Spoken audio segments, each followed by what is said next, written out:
American രാഷ്ട്രീയത്തിൽ അപ്രതീക്ഷിത സംഭവങ്ങളും മാധ്യമ ശ്രദ്ധ നേടുന്ന പ്രഖ്യാപനങ്ങളും വരുന്നത് പുതിയൊരു കാര്യമല്ല.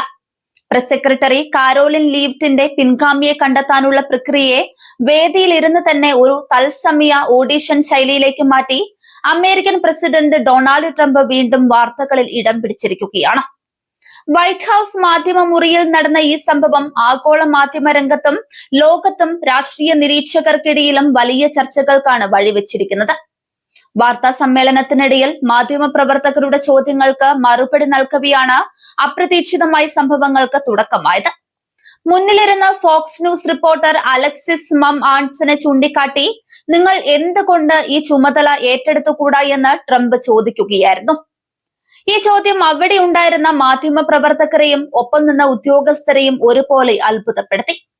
പ്രസ് സെക്രട്ടറിയുടെ കസേരയിലേക്ക് പുതിയൊരാളെ കണ്ടെത്തുന്നതിലെ തന്റെ വേറിട്ട ശൈലിയാണ് ട്രംപ് ഇവിടെ പുറത്തെടുത്തത്.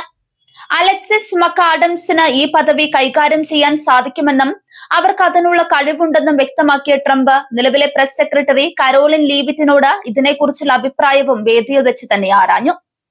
മാധ്യമങ്ങളോടും സ്വന്തം ഭരണകൂടത്തിലെ ഉദ്യോഗസ്ഥരോടും ട്രംപ് പുലർത്തുന്ന പരമ്പരാഗതമല്ലാത്ത ഇടപെടൽ രീതിക്ക് മറ്റൊരു ഉദാഹരണമായി ഈ സംഭവം മാറി.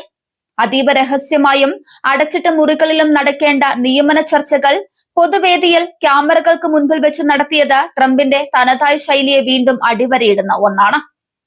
വൈറ്റ് ഹൌസിന്റെ ഔദ്യോഗിക വക്താവ് അല്ലെങ്കിൽ പ്രസ് സെക്രട്ടറി എന്നത് അമേരിക്കൻ ഭരണകൂടത്തിൽ ഏറ്റവും നിർണായകവും സമ്മർദ്ദമേറിയതുമായ ഒന്നാണ്. സർക്കാരിന്റെ നയങ്ങൾ ലോകത്തിന് മുൻപിൽ വിശദീകരിക്കുകയും മാധ്യമങ്ങളുടെ രൂക്ഷമായ ചോദ്യങ്ങളെ നേരിടുകയും ചെയ്യേണ്ടി വരുന്ന ഈ പദവിയിലേക്ക് ഒരു മാധ്യമ പ്രവർത്തകയെ നേരിട്ട് ക്ഷണിക്കുന്നത് വലിയ പ്രാധാന്യത്തോടെയാണ് വീക്ഷിക്കപ്പെടുന്നത്. ഫോക്സ് ന്യൂസിലെ മുൻനിര റിപ്പോർട്ടർമാരിൽ ഒരാളായ അലക്സിസ് മക്കാഡംസ് ദീർഘകാലമായി രാഷ്ട്രീയ മാധ്യമ രംഗത്ത് ശ്രദ്ധേയമായ സാന്നിധ്യമാണ്. ട്രംപ് ഭരണകൂടത്തിന്റെ വാർത്തകളും വൈറ്റ് ഹൌസ് നീക്കങ്ങളും കൃത്യമായി റിപ്പോർട്ട് ചെയ്ത് പരിചയമുള്ള അവർക്ക് പ്രസിഡന്റിൽ നിന്ന് തന്നെ ഇത്തരമൊരു പരാമർശം ലഭിച്ചത് അവരുടെ മാധ്യമ ജീവിതത്തിലും വലിയൊരു വഴിത്തിരിവായി മാറാൻ സാധ്യതയുണ്ട്. അമേരിക്കൻ വാർത്താ മാധ്യമങ്ങളും ടെലിവിഷൻ നെറ്റ്വർക്കുകളും ഈ സംഭവത്തെ വലിയ രീതിയിലാണ് ആഘോഷിക്കുന്നത്. തത്സമയ സംപ്രേഷണത്തിനിടെ നടന്ന ഈ സംഭവം ട്രംപ് ഭരണകൂടത്തിലെ ഭരണപരമായ തീരുമാനങ്ങൾ എത്രത്തോളം അപ്രതീക്ഷിതവും നാടകീയവുമാകാം എന്നതിന്റെ ഒരു പ്രതിഫലനം കൂടിയാണ്. പ്രസിഡന്റിന്റെ ഭരണശൈലിയും മാധ്യമ ബന്ധങ്ങളും എപ്പോഴും അന്താരാഷ്ട്ര തലത്തിൽ വിശകലനം ചെയ്യപ്പെടാറുണ്ട്. മാധ്യമങ്ങളുമായി പലപ്പോഴും കടുത്ത തർക്കങ്ങളിൽ ഏർപ്പെടാറുള്ള ട്രംപ് തനിക്ക് താല്പര്യമുള്ള മാധ്യമ പ്രവർത്തകരെ തുറന്ന് പ്രശംസിക്കാനും വലിയ പദവികളിലേക്ക് നിർദ്ദേശിക്കാനും യാതൊരു മടിയും കാണിക്കാറില്ലെന്ന് ഈ സംഭവം തെളിയിക്കുന്നു. കരോലിൻ ലീവിറ്റിന്റെ പിൻഗാമിയായി പുതിയൊരാളെ കണ്ടെത്താനുള്ള നീക്കങ്ങൾ വൈറ്റ് ഹൌസിൽ ഊർജിതമായി നടക്കുന്നുണ്ട് എന്നതിന്റെ വ്യക്തമായ സൂചന കൂടിയാണ് ഈ സംഭവം നൽകുന്നത്.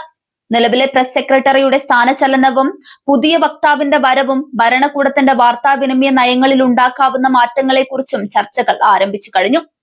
മാധ്യമ പ്രവർത്തകർക്കിടയിൽ നിന്നുകൊണ്ട് തന്നെ തനിക്ക് അനുയോജ്യനായ ഒരു വക്താവിനെ കണ്ടെത്താനുള്ള ശ്രമം ട്രംപിന് മാധ്യമ മേഖലയോടുള്ള സമീപത്തെ കൂടിയാണ് വ്യക്തമാക്കുന്നത്.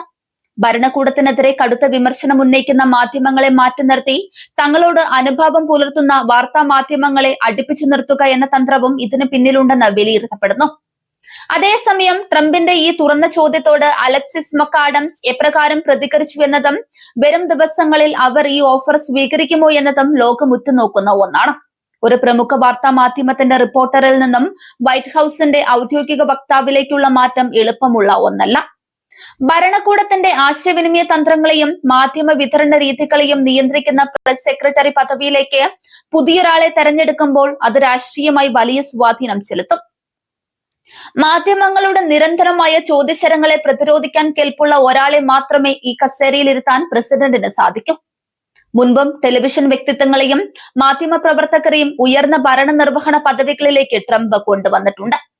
റിയാലിറ്റി ഷോകളിലൂടെയും ടെലിവിഷൻ മാധ്യമങ്ങളിലൂടെയും തനിക്കുണ്ടായ അനുഭവം വെച്ച് ക്യാമറയ്ക്ക് മുൻപിൽ മികച്ച പ്രകടനം കാഴ്ചവെക്കുന്നവരെ കണ്ടെത്താനുള്ള ട്രംപിന്റെ വൈഭവം ഇതിനു മുൻപും തെളിയിക്കപ്പെട്ടിട്ടുള്ളതാണ്. ഈ സംഭവം പുറത്തു വന്നതോടെ സോഷ്യൽ മീഡിയയിലും മാധ്യമരംഗത്തും വൻ വാഗ്വാദങ്ങളാണ് നടക്കുന്നത്. ചിലർ ഇതിനെ ട്രംപിന്റെ ആകർഷകവും ജനകീയവുമായി പെരുമാറ്റമായി കാണുമ്പോൾ മറ്റു ചിലർ ഇത് രാജ്യത്തിന്റെ പരമോന്നത ഭരണകൂടത്തിന്റെ ഗൗരവത്തെ ലഘൂകരിക്കുന്ന നടപടിയായി വിമർശിക്കുന്നുണ്ട്. എന്തായാലും വൈറ്റ് ഹൌസ് മാധ്യമ മുറിയിൽ നടന്ന ഈ കുട്ടി ഓഡിഷൻ അമേരിക്കൻ രാഷ്ട്രീയത്തിൽ പുതിയൊരു അധ്യായത്തിന് തുടക്കമിട്ടിരിക്കുകയാണ്. പ്രസ് സെക്രട്ടറിയായി അലക്സിസ് മക്കാഡംസ് എത്തുമോ അതോ മറ്റൊരു പ്രമുഖ വ്യക്തിത്വത്തെ ട്രംപ് കണ്ടെത്തുമോ എന്ന ചോദ്യത്തിന് വരും ദിവസങ്ങളിൽ വൈറ്റ് ഹൌസ് നൽകുന്ന ഔദ്യോഗിക തീരുമാനത്തിലൂടെ മാത്രമേ വ്യക്തത വരികയുള്ളൂ.